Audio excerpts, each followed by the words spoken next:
Hello friends, स्वागत है SST ज्ञान सागर चैनल में। मैं प्रदीप कुमार। फ्रेंड्स, आज का टॉपिक है बंदरगाह। बंदरगाह से संबंधित हम इस टॉपिक पर स्टडी करेंगे। बंदरगाह क्या होता है और बंदरगाह किसे कहते हैं, इस पर हम डीपली स्टडी करेंगे। फ्रेंड्स, इस वीडियो को स्टार्ट करने से पहले फ्रेंड्स, अगर हमारे चैनल को सब्सक्राइब नहीं किया है तो चैनल को सब्सक्राइब करें तथा बेल आइकन को प्रेस करना ना भूलें, जिससे कि आपको हमारी आने वाली वीडियोज़ की नोटिफिकेशन मिलती रहे। फ्रेंड्स, चलिए बिना समय गंवाए वीडियो को स्टार्ट करते हैं। तो टॉपिक का नाम है बंदरगाह। फ्रेंड्स, बंदरगाह देश की मुख्य भूमि की तटरेखा पर 13 बड़े बंदरगाह तथा 185 मध्यम व छोटे बंदरगाह स्थित है।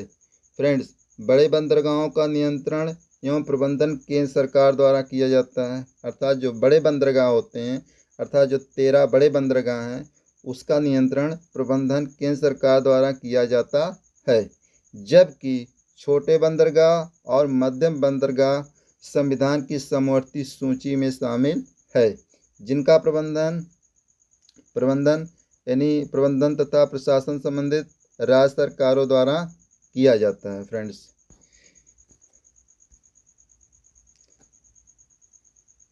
फ्रेंड्स, जैसा कि स्क्रीन पे आप देख पा रहे होंगे, ये इंडिया मैप है। ये प्रायद्वीपीय भारत है। ये प्रायद्वीपीय भारत में, जैसा कि आप लेफ्ट साइड में, ये अरब सागर है, इधर बंगाल की खाड़ी है और नीचे आपका हिंद महासागर है। तो आप लेफ्ट साइड में देख पा रहे होंगे 1 से लेकर के 15 बंदरगाह हैं, जबकि 13 बड़े बंदरगाह हैं। इस पे हम एक एक करके स्टेप बाय स्टेप हम इसको डीपली स्टडी करेंगे। इसमें दिया है फर्स्ट कांगला दिया है, कांडला बंदरगाह। मुंबई दिया है, फिर दिया जवाहरलाल नेहरू मामूगाओ। न्यू मंगलोर दिया है, फिर दिया है फ्रेंड्स कोची, बीओ चिदम्बरम।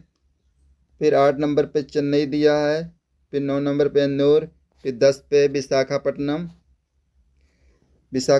बंदरगाह, पारादीप, कोलकाता। उसके बाद लास्ट में पोर्ट ब्लेयर। ये सब बंदरगाह हैं।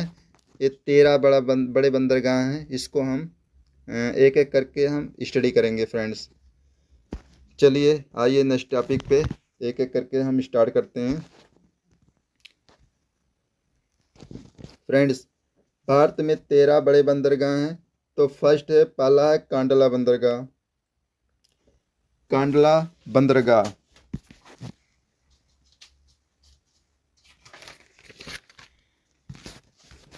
कांडला बंदरगाह में गुजरात में कच्छ की खाड़ी के तट पर स्थित है। यह एक ज्वारी बंदरगाह है, यानी कांडला बंदरगाह। फ्रेंड्स, ये पूछा जाता है कि कौन सा बंदरगाह है ये कैसा बंदरगाह है, तो आपका आंसर होगा ये एक ज्वारी बंदरगाह है। यहाँ पर सरकार ने प्रथम मुक्त व्यापार क्षेत्र स्थापित किया। 4 अक्टूबर 2017 को केंद्रीय मंत्रिमंडल द्वारा कांडला बंदरगाह का नाम परिवर्तित कर दीनदयाल बंदरगाह कर दिया गया है। फ्रेंड्स, बहुत इंपॉर्टेंट मैं टॉपिक लेकर आया हूँ, और उसमें एक ये ज़रूर क्वेश्चन पूछा जाता है कि ये जो कांडला बंदरगाह है, इसका नया नाम क्या रख दिया गया है, या इसका परिवर्तित नाम, नया नाम क्या रख दिया गया है, तो उसका नाम है दीनदयाल बंदरगाह नाम रख दिया गया है। ये कब रखा गया है? 4 अक्टूबर 2017 को केंद्रीय मंत्रिमंडल द्वारा कांडला का नाम बदल करके दीनदयाल बंदरगाह कर दिया गया है। इसको शॉर्ट में डीडीयू बंदरगाह के नाम से भी जाना जाता है। और कहाँ पे होता है, कहाँ पे है कांडला बंदरगाह? गुजरात के कच्छ खाड़ी के तट पर स्थित है। फ्रेंड्स, नेक्स्ट बंदरगाह है, जैसा कि स्क्रीन पे आप देख पा रहे होंगे, मुंबई बंदरगाह। मुंबई बंदरगाह यह देश का सबसे बड़ा बंदरगाह है। यह वर्ष पर्यंत खुला रहने के कारण प्राकृतिक बंदरगाह है। इसको प्राकृतिक बंदरगाह भी कहते हैं, जो मुंबई बंदरगाह, जो प्राकृतिक कटान में सालसेट द्वीप पर स्थित है। कहाँ पर स्थित है? ये प्राकृतिक कटान पर सालसेट द्वीप पर स्थित है फ्रेंड्स। यहाँ से मुख्यतः क्या क्या मिलता है? सूती ऊनी कपड़े मिलने के बात नहीं है, यहाँ से आवागमन होता है। यानी यहाँ से मुख्यतः सूती कपड़े, ऊनी कपड़े, चमड़े का सामान, पेट्रोलियम, मैग्नीज, मशीन, इंजीनियरिंग सामान आज सामान निर्यात किए जाते हैं। यानी इंडिया से दूसरे देशों को निर्यात किए जाते हैं, अर्थात भेजे जाते हैं।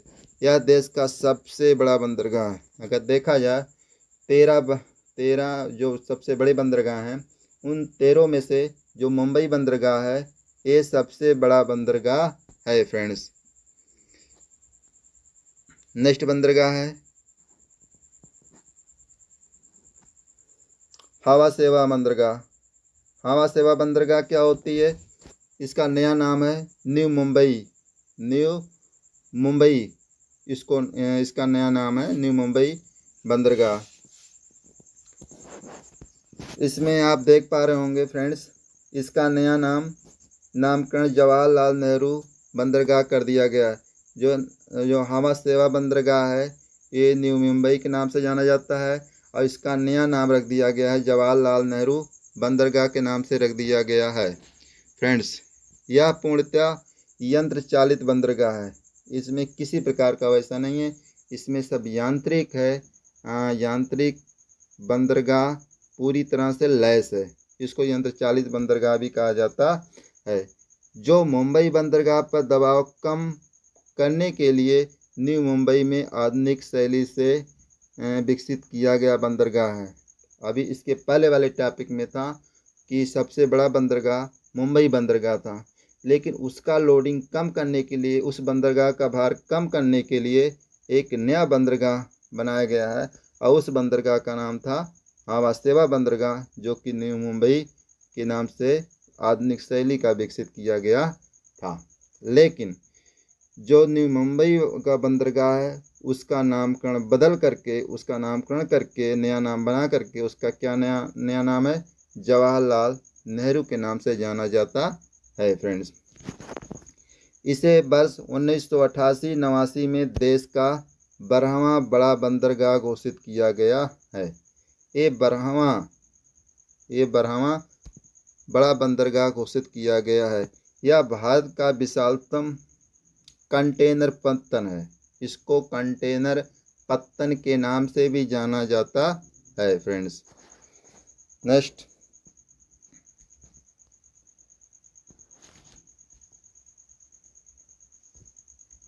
नेक्स्ट बंदरगाह है फ्रेंड्स, जैसा कि स्क्रीन पे आप देख पा रहे होंगे, मार्मुगाओ बंदरगाह। मार्मुगाओ बंदरगाह एक गोवा की जुआरी नदी की एस्चुरी में स्थित है। यह बंदरगाह बस 1970 तक देश का सबसे बड़ा निर्यात आधारित बंदरगाह था, क्योंकि पूर्व में जापान को लौह अयस्क का ही निर्यात होता था, किंतु वर्तमान में क्या है? मैग्नीज है, सीमेंट, उर्वरक, काफ़ी, नारियल, काजू, नमक, खनिज नमक आदि का भी निर्यात किया जाता है फ्रेंड्स। कहाँ से? ये मार्मुगोवा बंदरगाह से। ये कहाँ पे पड़ता है? ये गोवा के जुआरी नदी के एस्चुरी में स्थित है। तो ये हो गया मार्मुगोवा बंदरगाह। नेक्स्ट बंदरगाह का नाम है, जैसा कि स्क्रीन पे आप देख पा रहे होंगे, न्यू मंगलोर बंदरगाह फ्रेंड्स। न्यू मंगलोर बंदरगाह यह कहाँ पड़ता है? ये कर्नाटक राज्य में पड़ता है। यानी मार्मुगोवा कोच के मध्य कर्नाटक में स्थित यह बंदरगाह आकार की दृष्टि से अपेक्षाकृत छोटा है। यह आकार की दृष्टि से अपेक्षाकृत छोटा तो है, लेकिन ये बहुत ही अहम भूमिका निभाता है कर्नाटक का। यहाँ पर भी जो वहाँ का प्रोडक्ट माल होता है, जहाँ प्रोडक्शन होता है, यहाँ से निर्यात दूसरे देश को किया जाता है फ्रेंड्स। नेक्स्ट बंदरगाह है कोचीन, जिसको कोच के नाम से जाना जाता है, कोचीन बंदरगाह। आइए देखते हैं। ये बेमनाद कयाल, जिसे अरब सागर की रानी के नाम से भी जाना जाता है फ्रेंड्स, जिसे अरब सागर की रानी के नाम से जाना जाता है। ये भी पूछा जाता है कि अरब सागर की रानी किसे कहते हैं, या क्वीन ऑफ अरेबियन सी, अर्थात जिसे अरब सागर की रानी किसे कहते हैं फ्रेंड्स। तो इसको आपको याद रखना होगा। कोचीन यानी कोचीन या कोच को अरब सागर की रानी के नाम से भी जाना जाता है फ्रेंड्स। के लोकप्रिय नाम से जाना जाता है, इस नाम से जाना जाता है, अरब सागर की रानी के नाम से जाना जाता है। के मुहाने पर स्थित कोचीपत्तन भी एक प्राकृतिक बंदरगाह है, यह भी एक प्राकृतिक बंदरगाह है फ्रेंड्स, जैसा कि कांडला बंदरगाह था, और ये सब उसी प्रकार ये भी है प्राकृतिक बंदरगाह, प्राकृतिक पत्तन, यानी पत्तन को ही बंदरगाह के नाम से जाना जाता है। इस पत्तन को सुएज कोलंबो मार्ग के पास अवस्थित होने का लाभ प्राप्त होता है। पूर्व में वेनिस कहा जाने वाला बंदरगाह केरल के मालाबार तट यानी वेलिंगटन द्वीप पर स्थित है। इसकी गोदी वर्ष भर खुली रहती है, अर्थात ये बंदरगाह वर्ष भर अर्थात 12 महीना ये बंदरगाह आपका आवागमन बना रहता है। इस बंदरगाह के निकट इस बंदरगाह के निकट एक जलयान निर्माणशाला भी है। वह पेट्रोलियम शोधनशाला स्थापित की गई है। किसमें? कोच बंदरगाह में, अर्थात जिसको अरब सागर की रानी के नाम से जाना जाता है फ्रेंड्स। नेक्स्ट बंदरगाह है फ्रेंड्स तूतीकोरिन बंदरगाह। तूतीकोरिन बंदरगाह भारत के दक्षिणी पूर्वी छोर पर तमिलनाडु में स्थित 27 जनवरी 2011 को तूतीकोरिन पोर्ट ट्रस्ट का नाम बदलकर चिदम्बरम पोर्ट ट्रस्ट कर दिया गया है फ्रेंड्स। अर्थात जो तूतीकोरिन नाम का बंदरगाह था, तूतीकोरिन पोर्ट ट्रस्ट का नाम बदलकर क्या कर दिया गया है? चिदम्बरम पोर्ट ट्रस्ट नाम दिया गया है फ्रेंड्स। ये पूछा जा सकता है परीक्षा में, इसका नाम बदल के क्या किया गया है, तो चिदम्बरम पोर्ट ट्रस्ट के नाम से कर दिया गया है फ्रेंड्स। श्री बी.ओ. चिदम्बरम पिल्ले ने, पूरा नाम इनका, 1906 में प्रथम स्वदेशी भारतीय नौवहन सेवा तूतीकोरिन में कोलंबो के बीच प्रारंभ की थी। कौन? श्री बी.ओ. चिदम्बरम पिल्ले ने। कब? 1906 में। तो इसको, ये जो टॉपिक है इसको आपको याद करने की ज़रूरत है फ्रेंड्स।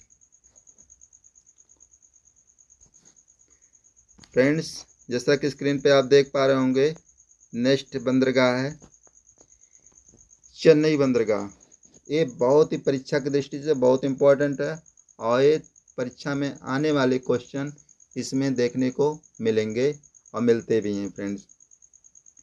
चेन्नई बंदरगाह भारत की प्राचीनतम बंदरगाहों में से एक है।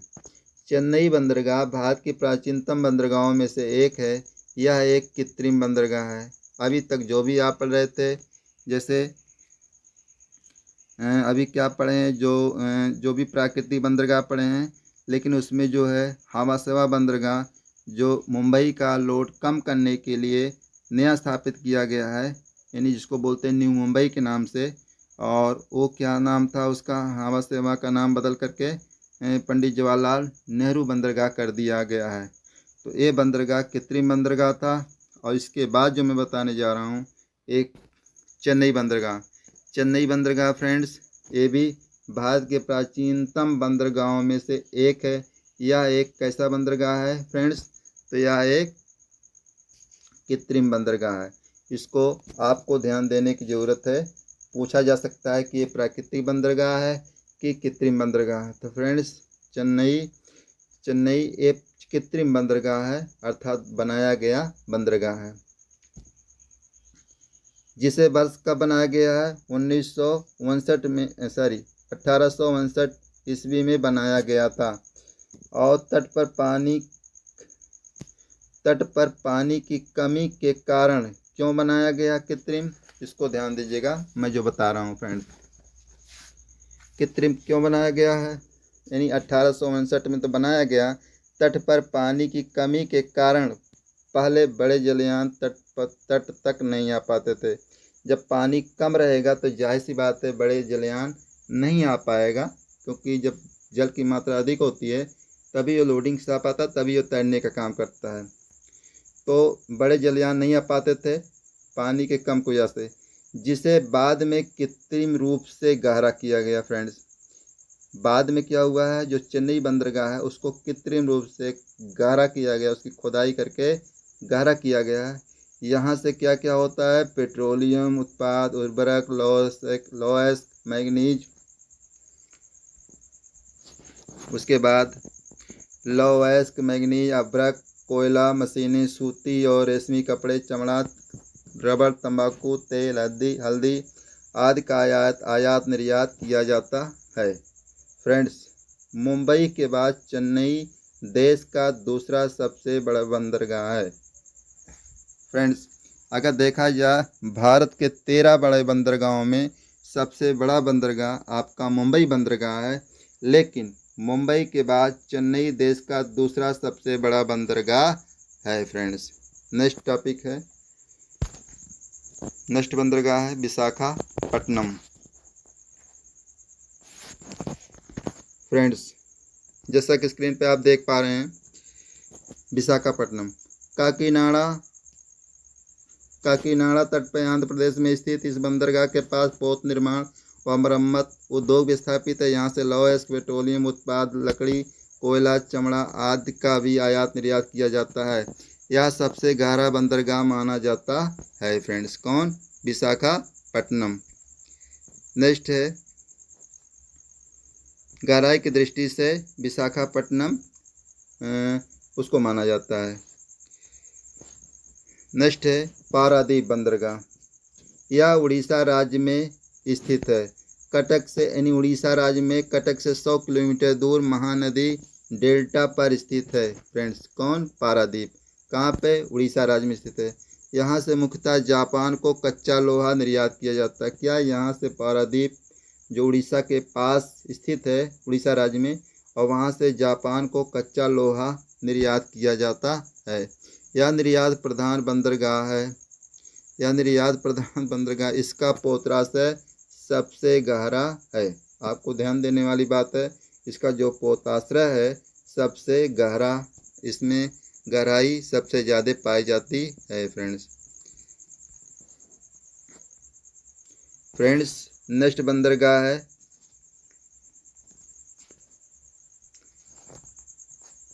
कोलकाता हल्दिया बंदरगाह। यह कोलकाता हल्दिया बंदरगाह, यह बंदरगाह हुगली नदी पर स्थित है। कहाँ पे? हुगली नदी पे। कहाँ पे स्थित है? ये कोलकाता में हुगली नदी स्थित है, और उसी हुगली नदी पर कोलकाता हल्दिया नाम का बंदरगाह स्थित है। फ्रेंड्स, जो बंगाल की खाड़ी से 128 किलोमीटर दूरी पर स्थित है। फ्रेंड्स, कितनी? 128 किलोमीटर दूरी पर। मुंबई पत्तन की भांति इसका विकास भी अंग्रेजों द्वारा किया गया था। अर्थात जो मुंबई जो सबसे बड़ा पत्तन है, जो सबसे बड़ा बंदरगाह है, अर्थात मुंबई, उसका विकास अंग्रेजों ने किया था। उसी प्रकार जो कोलकाता बंदरगाह है, कोलकाता हल्दिया बंदरगाह है, इसका भी डेवलपमेंट विकास कार्य अंग्रेजों ने ही किया था। फ्रेंड्स, हल्दिया कोलकाता से 105 किलोमीटर दूरी पर स्थित है। हल्दिया कोलकाता से 105 किलोमीटर दूर पर स्थित है। यह एक पूर्णतः प्राकृतिक बंदरगाह, इसमें किसी प्रकार का हस्तक्षेप मानव द्वारा नहीं किया गया है। यह पूर्ण रूप से प्राकृतिक बंदरगाह है। यह एक नदी पत्तन भी है। ये नदी पत्तन भी है। कांडला की भांति यह भी एक ज्वारी पत्तन है। आपको ध्यान देने वाली ये बात है, जो कांडला बंदरगाह है, अर्थात जो गुजरात राज्य में पड़ता है, वो भी एक ज्वारी बंदरगाह था। उसी प्रकार ये कोलकाता हल्दिया बंदरगाह, ये भी एक ज्वारी बंदरगाह कहलाता है, अर्थात ज्वारी पत्तन कहलाता है। ये भी परीक्षा में देखने को मिलता है। फ्रेंड्स, इस बंदरगाह में जल का स्तर बढ़ाने के लिए फरक्का नामक स्थान पर एक कृत्रिम बांध बनाया गया है। यानी जल के स्तर को बढ़ाने के लिए जब कम हो जाता है जल, तो उसको जल के स्तर को बढ़ाने के लिए फरक्का नामक बांध से कृत्रिम बांध बनाया गया है। वहाँ से पानी की मात्रा बढ़ा दी जाती है, आवश्यकता पड़ने पर घटाया और बढ़ाया जा सकता है फ्रेंड्स। नेक्स्ट बंदरगाह का नाम है एन्नौर बंदरगाह फ्रेंड्स, एन्नौर बंदरगाह। आइए देखते हैं एन्नौर बंदरगाह। यह तमिलनाडु के तट पर चेन्नई के उत्तर में स्थित है फ्रेंड्स। जो एन्नौर बंदरगाह है तमिलनाडु के तट पर चेन्नई के उत्तर में स्थित है और इसका परिचालन सन 2001 से शुरू हुआ था। यह देश का सबसे बड़ा कंप्यूटराइज बंदरगाह है, पूरी तरह से कंप्यूटराइज लैस है, डिजिटल, और देश का प्रथम पब्लिक कंपनी यानी मिनरल बंदरगाह है। यह देश का प्रथम निजी क्षेत्र में स्थापित है फ्रेंड्स। जितने भी मिनरल्स होते हैं सब इसी बंदरगाह से होकर के जाते हैं, खनिज पदार्थ। यह चेन्नई से 24 किलोमीटर उत्तर स्थित है, चेन्नई से 24 किलोमीटर उत्तर में स्थित है। 21 फरवरी 2014 को एन्नौर बंदरगाह का नामकरण स्वतंत्रता सेनानी और आधुनिक तमिलनाडु के निर्माता के कामराज के नाम पर, कामराज पोर्ट लिमिटेड के नाम पर कर दिया गया है, अर्थात के कामराज के नाम पर कामराज पोर्ट लिमिटेड के नाम पर रखा गया है फ्रेंड्स। नेक्स्ट बंदरगाह है ये 13, जैसा कि मैं बताया था कि 13 सबसे भारत में वैसे बंदरगाहों की संख्या और भी हैं, एक समथिंग 185 जैसा कि अभी हम बताए हैं। छोटे मध्यम और छोटे मिला करके 185 हैं, लेकिन बड़े बंदरगाहों की संख्या कुल 13 हैं।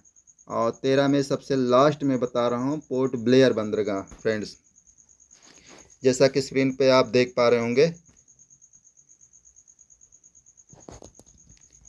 पोर्ट ब्लेयर बंदरगाह अंडमान निकोबार द्वीप समूह में स्थित पोर्ट ब्लेयर बंदरगाह को केंद्र सरकार ने 1 जून 2010 से 1 जून, ये तारीख जरूर याद रखना फ्रेंड्स, 1 जून 2010 से बड़े बंदरगाहों की श्रेणी में सम्मिलित किया गया था। यानी 1 जून 2010 से पहले बड़े बंदरगाहों के जो 13 वाली लिस्ट है उसमें शामिल नहीं था, बट 1 जून 2010 के बाद से बंदरगाहों की श्रेणी में सम्मिलित किया गया है। कब? 1 जून 2010 से। और इससे देश में बड़े बंदरगाहों की कुल संख्या अगर देखा जाए तो अब 13 हो गई है प्रेजेंट टाइम में। इन बंदरगाहों का प्रबंधन मेजर पोर्ट ट्रस्ट अधिनियम के अंतर्गत पोर्ट ट्रस्ट ऑफ इंडिया के नाम से इंडिया द्वारा जारी किया गया था। तो इस प्रकार फ्रेंड्स हम देखते हैं कि जो बंदरगाह थे कुल 13 बंदरगाह थे, जैसा कि स्क्रीन पर आप देख पा रहे होंगे। कुल मिलाकर के 13 बंदरगाह थे। तो जैसा कि ये प्रायद्वीपीय भारत है और इसमें बंदरगाहों की संख्या ये दिखा रहा है। तो इसमें क्या नाम है, मुंबई का नाम बदल के जवाहरलाल नेहरू बंदरगाह कर दिया गया। एन्नौर बंदरगाह एक कामराज पोर्ट एक कृत्रिम बंदरगाह है। चेन्नई बंदरगाह ये भी कृत्रिम बंदरगाह है। तो इस तरह हम देख पा रहे होंगे कि कांडला बंदरगाह इसका नाम बदल करके DDU कर दिया गया, दीनदयाल उपाध्याय बंदरगाह कर दिया गया है। तो इस प्रकार हम देख पा रहे हैं कि भारत के कुल 13 बंदरगाह हैं, जो कि बहुत ही महत्वपूर्ण, और ये बंदरगाह परीक्षा में बहुत देखने को मिलता है। और आने वाले समय में ये जितनी भी परीक्षाएं होती हैं सभी परीक्षाओं में ये देखने को मिलता है। तो आशा और उम्मीद है कि फ्रेंड्स हमारा वीडियो आप लोगों को समझ में आया होगा, और मुझे उम्मीद है कि आपको ज़रूर समझ में आएगा जो मैं वीडियो बना रहा हूँ। और अगर मेरा वीडियो पसंद में आया होगा तो मेरे वीडियो को लाइक करिएगा और चैनल को सब्सक्राइब करना मत भूलिएगा। फ्रेंड्स मिलते हैं नेक्स्ट वीडियो में। Thanks for watching.